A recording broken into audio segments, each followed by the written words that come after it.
Pwede nga ba ang fast food crew sa cruise ship? Ito para sa kalaman ng lahat mga kamarino. Marami ang nagtatrabaho sa fast food ang iniisip na mahirap makapasok sa cruise ship. Alam niyo kung bakit? Dahil wala silang hotel experience o fine dining background. Pero ang totoo mga kamarino, malaking advantage na ngayon ang experience sa fast food industry, lalo na sa mga entry-level positions sa cruise ship. At isa sa pinakamagandang chance na pwedeng pasukan ng mga fast food crew ay ang pagiging galley utility. Kasi kung isipin mo mga kamarino, halos pareho lang din ang environment ng fast food at kitchen sa barko. Pareho mabilis ang galawan, mainit ang trabaho at kailangan marunong ka magtrabaho under pressure. Kapag galing kang Jollibee, McDonald's, KFC, Chowking, Mang Inasal o kahit anong fast food chain pa yan mga kamarino, basta may certificate of employment ka, at least 1 to 2 years experience, malaking advantage na yun sa application mo mga kamarino. Bakit? Kasi sanay ka sa fast-paced environment, long hours standing, teamwork, kitchen cleanliness, customer service, pressure at multitasking. At yan mismo ang hinahanap sa cruise ship mga kamarino. Ngayon, ano nga bang trabaho ng galley utility sa barko?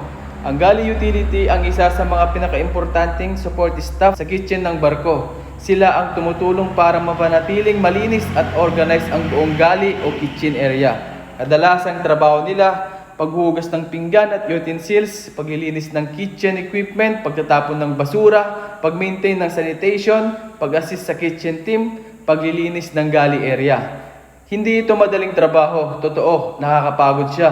Mainit, minsan puyat at mahaba ang working hours. Pero para sa maraming crew, at ito ang naging stepping stone nila para makapasok sa cruise ship industry. Maraming successful crew ngayon na nagsimula bilang galley utility tapos eventually naging cook, chef, supervisor, restaurant staff o napunta sa mas mataas na position on board. Kaya wag mong maliitin ang entry-level position mga kamarino. Ang importante, makapasok ka muna sa industry at magkaroon ng onboard experience. Isa pa sa gustong-gusto ng recruiter sa mga fast food crew ay sanay silang sumunod sa standards, maging disiplinado, maging mabilis kumilos, magtrabaho kahit pressured, at marunong makisama sa team. At sa barko, malaking bagay ang magandang attitude at work ethic. Kaya kung fast food crew ka at nangangarap kang makapag-cruise ship mga kamarino, huwag mong isipin na kulang ka. Marami nang nakapasok na galing lang din sa fast food industry.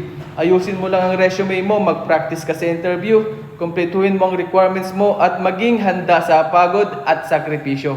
Kasi minsan ang simpleng experience sa fast food ang magiging susi para mabago ang buhay mo at buhay ng pamilya mo. Ito, disclaimer lang to mga kamarino. Based lang ito sa experience ko at sa mga napagtanungan kong crew nakatrabaho ko sa barko. Depende pa rin sa agency, cruise line at qualification ng applicant ang hiring process mga kamarino. So yun lamang. God bless and good luck sa ating lahat mga kamarino.